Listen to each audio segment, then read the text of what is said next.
For decades, if you wanted to know how smart a person was, we defaulted to one measurement. The IQ test. Exactly, the IQ test.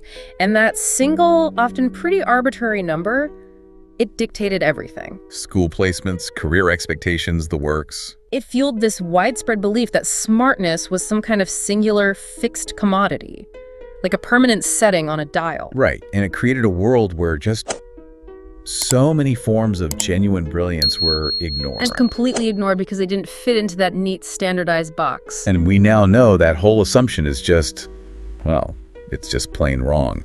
Contemporary educational science has made it really clear. How so?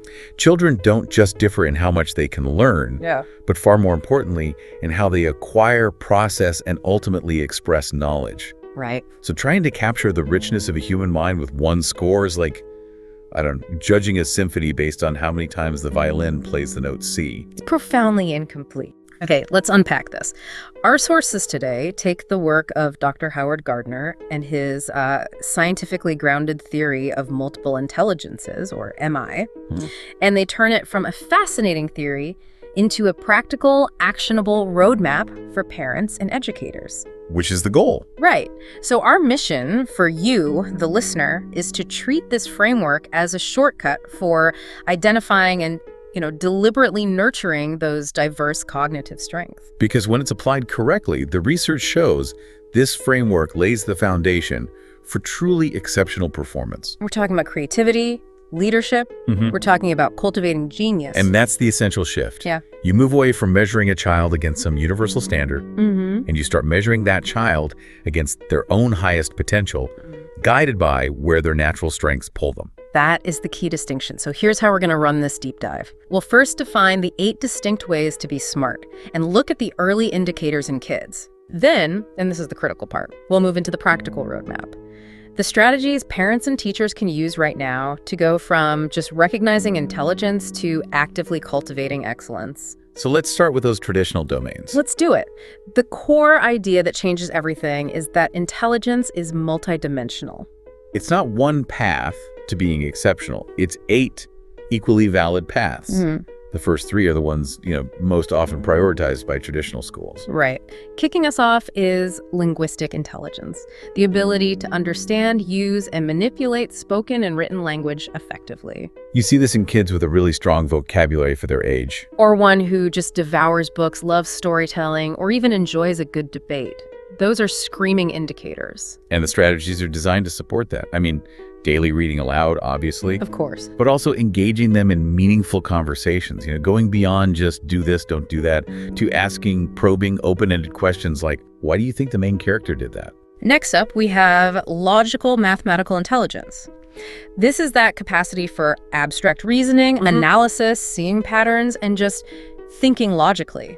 These are the kids who love puzzles, strategy games like chess. Right, and they're constantly asking those cause and effect questions. They just have to know how and why something works. The strategies here are so interesting because they move past just rote arithmetic. Yes, logic puzzles are great. Sure. But introducing coding basics, even block-based coding, is a superb strategy. Not because they need to become software engineers, right? Exactly. It's because coding trains structured, conditional thinking.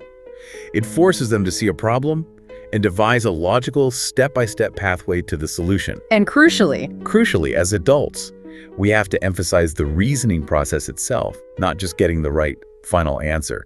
The journey is the intelligence. I really like that. Focusing on the process over the answer, it just totally shifts the power dynamic, doesn't it? It really does. And that brings us to the third of these cognitive strengths, visual spatial intelligence. The capacity to think in images, to visualize concepts, and understand spatial relationships. Indicators here are pretty clear. Enjoying drawing, building with Legos or models, designing these elaborate imaginary worlds. A strong sense of direction, maybe? Yeah, that too. And they often prefer diagrams over long blocks of text. So how do we cultivate that? I mean, it feels like this is often dismissed as just being good at art. And that's the mistake the traditional model made. Visualizing is a form of thinking for this profile. Okay, so it's thinking. Absolutely. Yeah. You cultivate it by using visual aids, mind maps, models in their learning. So instead of asking for a written explanation of a historical event, you'd ask them to create a timeline or a diorama. Exactly. Yeah. You encourage drawing as a genuine form of explanation and problem solving, not just decoration. Now, this is where Gardner really started to push back on that narrow traditional model. We're moving beyond pure cognition. We're moving into the physical and artistic intelligences. Recognizing that physical skill and artistic expression are just as much a form of problem solving as, say, mathematics. That's right. Starting with musical intelligence, this is sensitivity to rhythm, pitch, tone, and complex sound patterns. And it's not just about being able to play an instrument, is it? No, it's about pattern recognition. It's about processing information orally. You see this in kids who spontaneously start humming or Recognize melodies instantly, or they're always tapping out a rhythm on the table without even realizing it. That's the one. The strategies are pretty straightforward. Consistent exposure to diverse musical styles, and importantly, using music and rhythm as memory aids. If a concept is hard to memorize, try turning it into a song or a rhythmic chant. You're leveraging their innate strength. Then there's a controversial one, at least in some circles, bodily kinesthetic intelligence. The ability to use the body skillfully to express ideas and solve problems. A skeptic might look at this and say, that's just sports, that's not intelligence. How does the source material push back on that? It's a critical point, and the sources define it very clearly. Intelligence is the ability to solve problems or fashion products. A surgeon solving a physiologic problem. A dancer solving a spatial and expressive problem. Or an engineer designing a mechanism. They are all using body control, physical feedback, and coordination to manipulate the environment. That is intelligence in action. So if we have a child who just can't sit still for an hour of reading, how does this framework shift the paradigm for their teacher or parent? Yeah, it shifts it fundamentally. It accepts that for them, movement isn't a distraction. It's a prerequisite. Often, yes. Yeah. It's a prerequisite for attention and learning. So you have to allow learning through action. Avoid forcing really young kids to sit for prolonged periods, use role play experiments, hands-on projects. If they're learning about gravity, let them drop things and test it. Exactly. If they're learning history, let them act out the scene. Okay, this is where the MI framework, I think, truly elevates the conversation. We're moving into what is essential for real-world leadership. The final three categories, the self and social intelligences. These are so often missed by traditional IQ tests, yet they are absolutely crucial for success outside of a purely academic setting. What's so fascinating here is that the ability to manage yourself and interact with others is, well, it's arguably a better predictor of career and life success than pure academic scores. This is the why it matters part. Definitely. But we need to be precise, because these three are often kind of jumbled together in pop psychology. Right, so let's start with social or interpersonal intelligence. The ability to understand others, communicate effectively, build relationships. The indicators are powerful here. Empathy, natural leadership tendencies, and a genuine ability to negotiate and enjoy being part of a team. This is your external intelligence, how you navigate the social world. Practical strategies involve encouraging cooperative play and group activities, even when there's a bit of conflict. The conflict is part of the learning. It is. Adults need to explicitly teach conflict resolution and negotiation skills. We have to model respectful communication, showing them how to read social cues and build strong relationships. Okay, now let's look inward at intrapersonal or self-intelligence. Deep self-awareness, internal motivation, self-regulation. These are the kids who are reflective, have clear personal interests, and often prefer to work on their own. This is your internal intelligence, how well you know yourself. The strategies here are all about fostering autonomy and teaching metacognition, thinking about thinking. So things like goal setting, maybe journaling. Perfect. Journaling, reflection, respecting their individuality and their own pace, allowing independent projects and teaching them self-assessment skills helps build that internal compass. If they understand why they failed or succeeded, they gain self-awareness. So where does emotional intelligence fit into all this? It seems like it overlaps with both interpersonal and intrapersonal. That's exactly right. It's a great observation. Emotional intelligence, as it's defined in our sources, is really the tool set for both. It's the ability to recognize, label, manage, and constructively use emotions. The indicators are pretty simple. They can name their feelings, they show empathy, and they can recover from frustration, especially with a little guidance. So the strategy isn't just about making them feel better. It's about giving them the structure to manage the feeling itself. Precisely. And that cultivation starts with teaching emotional vocabulary, giving names to frustration, confusion, excitement. We have to normalize failure and emotional expression. Absolutely. This is why the sources advocate for integrating social-emotional learning, or SEL, before plunging into high-stakes academic demands. Emotional safety is the foundation for all other high-level learning. That gives us the map of the 8 intelligences, and it's a much more complete picture than that single IQ score ever gave us. Without a doubt. But now for the critical transition.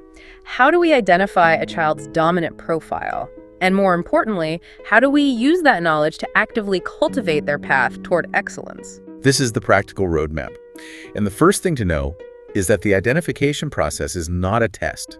It's not a checklist. What is it then? It demands sophisticated, sustained behavioral observation.